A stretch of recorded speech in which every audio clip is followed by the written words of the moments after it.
Hi friends, ముందుగా మీకు ఉగాది సంవత్సర శుభాకాంక్షలు. మనం క్రోధినామ సంవత్సరంలోంచి విశ్వావసు నామ సంవత్సరంలోకి ప్రవేశిస్తున్నాము. మీకు తెలిసే ఉంటుంది, తెలుగు సంవత్సరాలు 60 ఉన్నాయని. అవి ప్రభవ, విభవ మొదలుకొని అక్షయ వరకు ఉన్నాయి.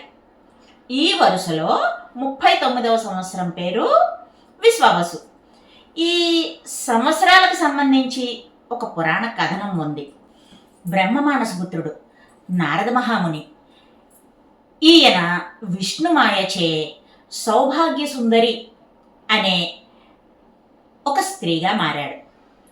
ఈ సౌభాగ్య సుందరిని కన్యాకుబ్జపు రాజు తాళధ్వజుడు వివాహం చేసుకున్నాడు. వారిద్దరికీ 60 మంది సంతానం కలిగారు. పెరిగి పెద్దయ్యారు. రాజులు కదా, పొరుగు రాజ్యాలతో విభేదాలుంటాయి.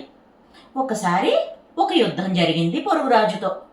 ఆ యుద్ధంలో ఈ 60 మంది పుత్రులు మరణించారు. మరి అప్పటికే వృద్ధులైనటువంటి తాళధ్వజుడు, సౌభాగ్య సుందరి ఆ వేదన భరించలేకపోయారు. వాళ్ళని ఓ పెద్దావిడ కలిసి, మీ దుఃఖం పోవాలంటే పుం తీర్థం అనేటటువంటి ఒక సరస్సులో ఓ చెయ్యి పైకెత్తి స్నానం చెయ్యండి అని సలహా ఇచ్చింది. అలాగే చేశారు ఆ దంపతులు. సౌభాగ్య సుందరి నీటి నుంచి పైకి లేచేసరికి నారద రూపం, పూర్వరూపం పొందింది. నీటిపై ఉంచినటువంటి చెయ్యి మాత్రం అప్పటి వరకు జరిగింది నిజం అని రుజువు చేసేలా స్త్రీ హస్తంలా ఉండిపోయింది. ఆ పూర్వజన్మ జ్ఞాపకాలు కూడా నారదునికి గుర్తున్నాయి.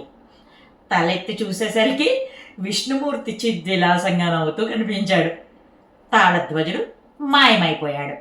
ఇదంతా మాయ అని తెలిసినా తాను స్త్రీగా మారినప్పుడు తనకు జన్మించిన ఆ 60 మంది పిల్లలపై మమకారం పోలేదు నారదుల వారికి. తన పిల్లలు శాశ్వతంగా అందరికీ గుర్తుండే వరాన్ని ఇవ్వమని శ్రీ మహావిష్ణువుని వేడుకున్నాడు. విష్ణువు కూడా కరుణించి, నీ పిల్లలు 60 సంవత్సరాలుగా కాలచక్రంలో తిరుగుతూ ఉంటారు అని వరమిచ్చాడంట. సో వాళ్ళ పేర్లే ప్రతి సంవత్సరంలోనూ మనకి ఉగాది రోజున వస్తున్నాయన్నమాట. అందుకే 60 ఏళ్ళు పూర్తవ్వగానే సగం జీవితం పూర్తయిందని గుర్తు చేస్తూ, తదుపరి జీవితాన్ని తరువాతి తరాలకు మార్గదర్శనం చేస్తూ ఆధ్యాత్మిక చింతనతో జీవితం గడపాలని పెద్దలు చెబుతారు. 60 సంవత్సరాల తరువాత కాలచక్రం మళ్ళీ మొదలవుతుంది. అంటే 60 సంవత్సరాలు దాటిన వారు మళ్ళీ బాల్యావస్థలోకి వెళుతూ తమ బిడ్డలకే బిడ్డలుగా మారతారు. తల్లిదండ్రులను అలా తమ బిడ్డలుగా భావించి ప్రేమగా చూసుకునేవారు నిజంగా ధన్యజీవులు. నేను ఈ విశ్వావసు నామ సంవత్సరంలోనే పుట్టాను. ఈ సంవత్సరంలో నాకు 60 సంవత్సరాలు పూర్తవుతాయి. మరి ఈ విశ్వావసు అనే పేరు విశ్వానికి అంటే విష్ణువుకి సంబంధించినది. ఈ సంవత్సర నామ ఫలితంగా ధనం సమృద్ధిగా లభిస్తుంది. శుభ తిథి ప్రకారం ఏ పనినైనా ప్రారంభిస్తే సంపద వృద్ధి చెందుతుంది. శుభవారం వల్ల ఆయుష్, శుభ నక్షత్రం వల్ల పుణ్యం, శుభయోగం వల్ల వ్యాధి నాశనం, శుభకరణం వల్ల ఎలాంటి ఆటంకాలు లేకుండా విజయం వరిస్తుందని పంచాంగకర్తలు చెబుతున్నారు. ఈ సంవత్సరం పేరు విశ్వావసు అని చెప్పుకున్నాం కదా.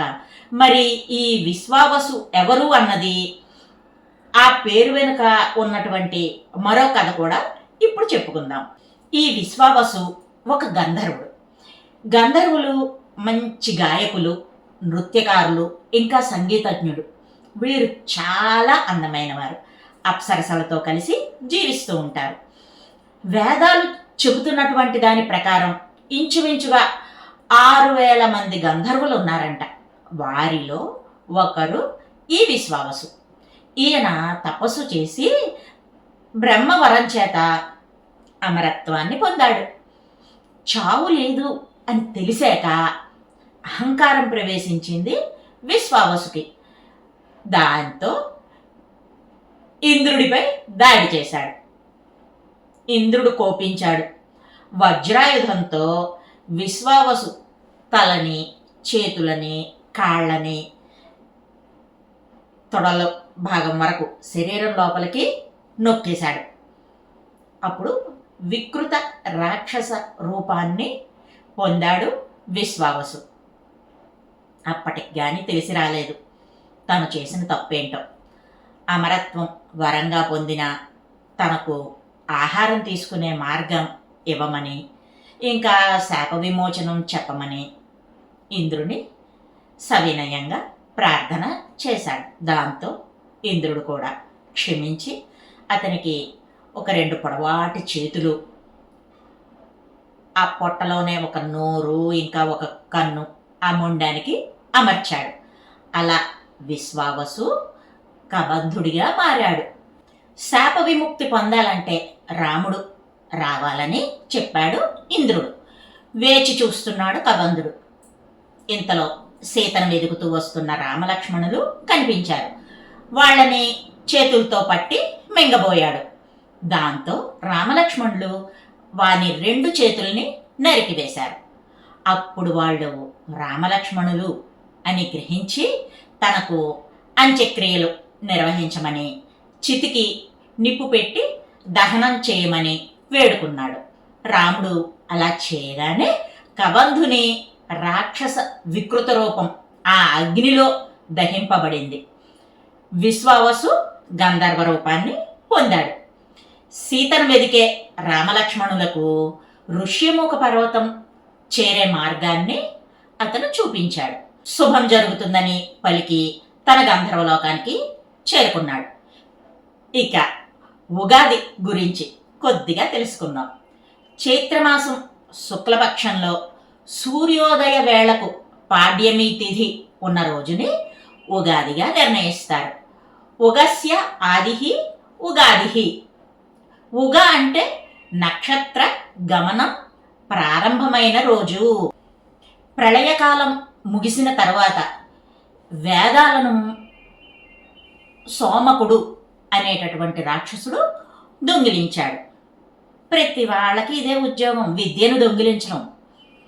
సరే, ఇక మత్స్యావతారాన్ని దాల్చి శ్రీ మహావిష్ణువు ఆ వేదాలను తీసుకొచ్చి మళ్ళీ బ్రహ్మకి అప్పగించాడు.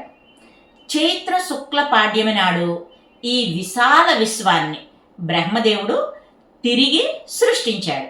అందుకే ఈరోజు యుగాది కాలక్రమంలో ఉగాదిగా మారి పిలువబడుతోంది. తెలుగువారు ఈ ఉగాదిని తమ తొలి పండుగగా భావిస్తారు. ఈ రోజున తీపి, పులుపు, చేదు, వగరు, ఉప్పు, కారం షడ్రుచులు కలిసినటువంటి ఉగాది పచ్చడిని ప్రత్యేకంగా చేసుకుని సేవిస్తారు, తింటారన్నమాట. ఒక్క తెలుగు సాంప్రదాయంలోనే కాదు, మరాఠీలు గుడి పడ్వాగాను, తమిళులు పుత్తాండు అనే పేరుతోటి, మలయాళీలు విషు అనే పేరుతోనూ, సిక్కులు వైశాఖిగాను, బెంగాలీలు పోయిలా బైసాఖ్ అనే పేరుతోటి ఈ పండుగని జరుపుకుంటూ ఉంటారు. ఈ రోజున పంచాంగ శ్రవణము, మిత్రదర్శనము, ఆర్యపూజ, గోపూజ, ఏరువాక అనబడే ఆచారాలని పాటిస్తారు. ఇవర్రా సంక్షిప్తంగా ఉగాది విశేషాలు. ఈ వీడియో ద్వారా నేను మీ వంటి మంచి మిత్రులను పొందినట్లు, కలిసినట్లు, మాట్లాడినట్లు భావిస్తూ మరొక్కసారి మీ అందరికీ ఈ ఉగాది సంవత్సర ఆది సందర్భంగా శుభాకాంక్షలు తెలియజేసుకుంటున్నాను. పెద్దలకు నా నమస్కారాలు, పిన్నలకు నా ఆశీర్వాదాలు. మరో మంచి వీడియోతో మళ్ళీ మీ ముందుకు వస్తా. By bye friends.